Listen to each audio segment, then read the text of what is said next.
61. Interior. In a plane. Night. Inside a plane, two wide-eyed amazed children, Zantetsu and Mendi, are watching through the window the light-flooded city. A smiling female flight attendant comes to help them fasten their seat belts. Just when the woman is about to fasten his seat belt, Zantetsu, wanting to push her from him, scratches her on the face, drawing blood immediately. At first incredulous, she screams hysterically, with no interruption. Two men, sitting a few rows behind, scrambled to her rescue. An escort member, 1. Taking the flight attendant away. God. They hurt her. An escort member, 2. Let's keep things quiet. These are special passengers. Facing them, the two children, standing on the seats, are hissing like two wild cats, ready to claw at their guardians. 62. Interior. Airport arrivals hall. At the same time, in the hubbub of voices in the airport, Mike is talking to journalists waiting for the first children. Mike, I have asked you to come here to inform you of a project I have been feeling strongly about for a long time. We have decided to launch a rescue program for destitute, suffering children all over the globe. As I speak, some of them are on their way to this country. Pizza Life is ready to give them their first chance in life. And pulling the curtain, he unveils a giant poster behind him showing the earth in the center, surrounded by a crowd of children gobbling huge mouthfuls of pizzas. In big letters, the following slogan: Thanks to Pizza Life, we're living our life to the full. A journalist, 2. Mr. Reeves, is this a just marketing stunt to bring to life Pizza Life, after the recent dramatic drop in its shares? Mike, I think you're not realizing the importance of this operation. We don't propose to save Pizza Life, but simply to build a new world, focused on children's well-being. Thus setting an example for others, men and women of goodwill who would like to follow on our footsteps. It's not about Pizza Life, it's about children in peril. A journalist, 3. According to specialists, and to our own information, some of these children can be dangerous. Is it wise to ask them to take an active part in this operation? Mike. Dangerous, you say? For whom? For society? But they are the victims of society. They have already suffered enough from life. Let's not make them suffer even more. A journalist, 4. Can you tell us what kind of arrangements you have planned for these children? Mike. The best there is. They will be accommodated in Paradise Park and my wife will be at their disposal. A journalist, 2. But your wife is a poet. Do you truly think that she can take care of these children, some of whom are apparently completely wild? A psychotherapist is maybe more appropriate to the task. Mike. What these children need first is love. And, believe me, my wife has got loads of it. General laughter. 63. Exterior. Paradise Park. Day. Paradise Park is a real children paradise. Green lawns as far as the eye can see, an artificial lake, and an amusement park. 64. Interior. Paradise Park. Living room. Day. Inside a large living room, Eva is sitting with the baby Omar on her lap. Kenny comes to her. Kenny. Here she comes. Eva stands up to greet the newcomer, a little girl of about 13 years, with a kind of diaphanous beauty, looking almost like an angel with her plain plates, the dimple at the corner of her mouth, and her soft hazel eyes. But there is Omar already dashing arms open to the door on his unsteady feet. Omar. Ma. Ma. But the girl violently pushes him away. Nadia. Listen, little man, don't comment close to me cause I can feel you already carry the seeds of evil. Then she steps away, leaving the two adults staring at her in stupefaction. 65. Interior. Paradise Park. Eva's office. Day. Eva dials a telephone number. Eva. Mike, listen. I just can't cope with this. One of them has got a cobra, and the newcomer girl is psychotic. 66. Interior. Pizza Life. Mike's office. Day. Mike. As for the cobra, there's nothing to fear. Its fangs have been removed. Also, you can count on Kenny. But don't forget that you have brought all this upon you. You cast a stone at Pizza Life. You bit the hand that used to feed you pearls. So your only option is to face up to the situation. We're in this together. If I sink, you'll go to the bottom with me. You can be sure. Then, as if talking to himself. Yeah. You'd be ideally suited for a checkout assistant job at a supermarket. 67. Interior. Paradise Park. Eva's office. Day. Eva.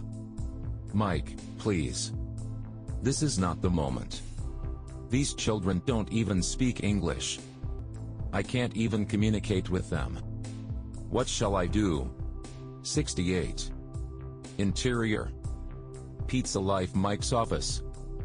Day. Mike. Try to be creative, dear. Isn't it your line of business? Or else, I swear you'll end penniless. Do you get me right? Why don't you try to be positive? It may help you get rid of the devil inside you. For a woman poet like you, it shouldn't be hard to hammer some English and good manners into their heads. 69. Interior. Eva's office. Some time later. Eva is standing in front of the window. She can hear children squawking and screeching in the living room. She turns looking thoughtful, goes to the bar, and after a short hesitation takes a bottle, and just when Kenny enters, pours herself a glass of liquor.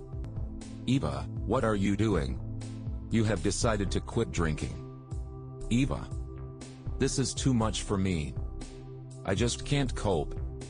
Kenny. Come on. Be brave. Eva. I'm trapped. Alcohol, money and blackmail, that's how he gets anything he wants from me. But you, why do you stay? What do you endure all this for? Kenny. As long as he pays good money. And where can I go? Look at me. I'm barely human. I'm lucky to get this job. Although on second thoughts. Eva. Although what? Kenny. Oh. You must know. Eva. Know what? Kenny. That he gives me this job precisely because of my physique. Just as sultans kept eunuchs in their harems. Eva. Don't say that. It's not true. Kenny. It's true. After a long silence. Oh, well. But there is you at least. Eva starts to cry. 70. Interior. Airport arrivals. Day. In the airport, two children on the red carpet. From both sides, journalists are aiming their microphones and cameras at them. One child, Amoa, amputated of both legs well above knee level, moves using his arms beside Irma. A smiling air hostess brings a wheelchair to the amputated child, encouraging him to use it.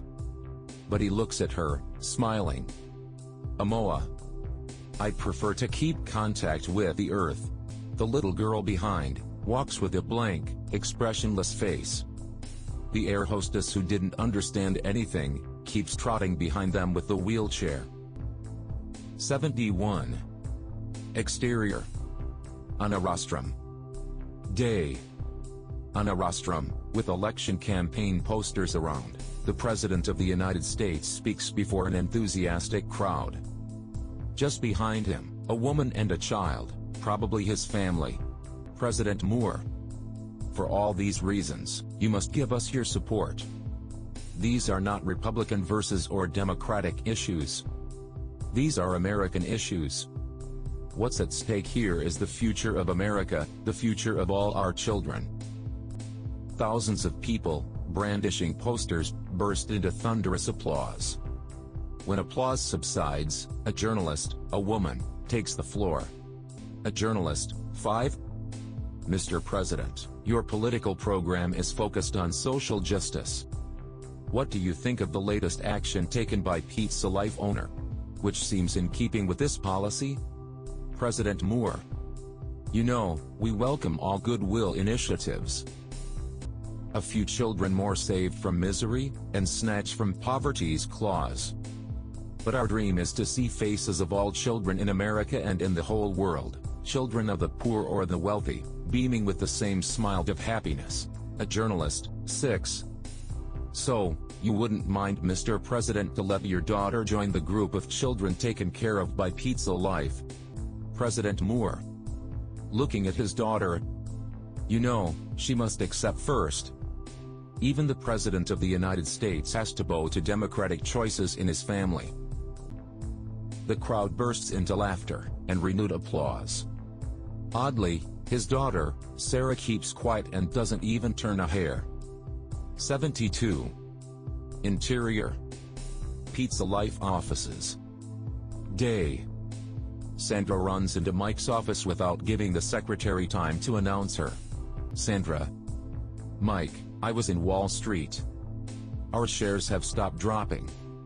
Mike, looking visibly pleased.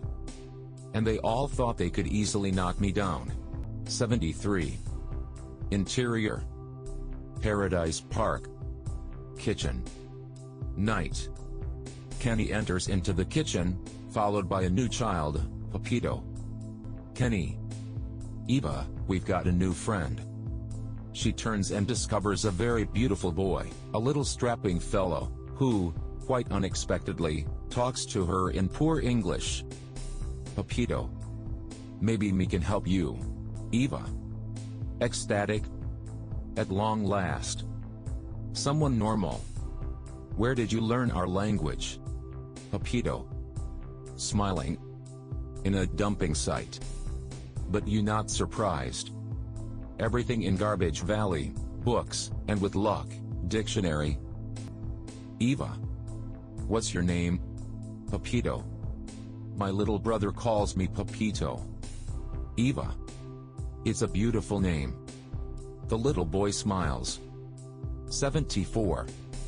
Interior. Paradise Park.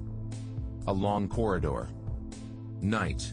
In the darkness, Omar walks along the long corridor.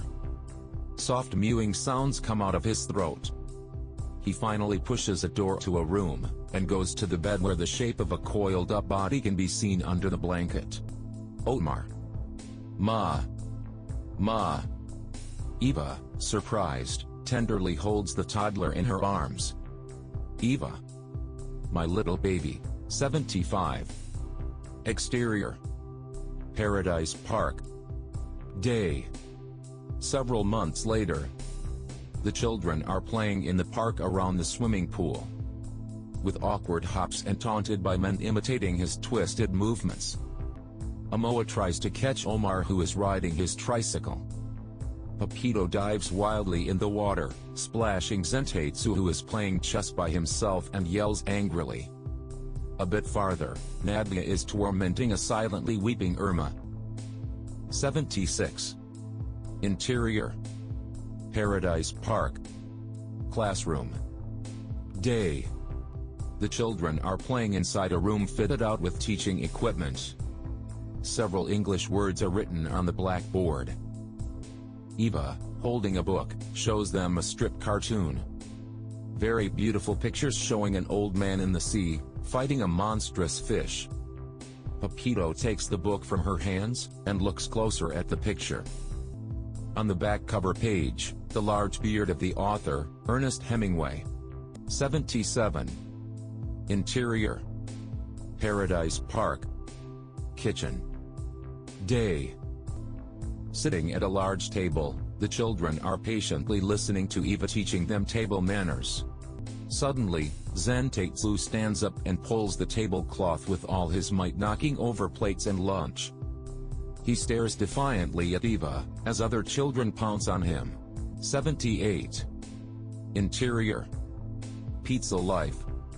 Sandra's office. Day. Sandra finishes cutting newspaper articles on Pizza Life and putting them in a file. She looks at a large picture of the children with a long article, and an explicit title, Pizza Life has already won the challenge of civilizing the children. When does stage 2 begin? Sandra smiles with satisfaction as she reads another title on Pizza Life. The president's daughter to visit Paradise Park soon. Sandra takes the articles and heads to Mike's office. 79. Interior. Mike's office. Day. Sandra. Mike, I think it's time for a visit to Paradise Park. Take a look at this. And she puts before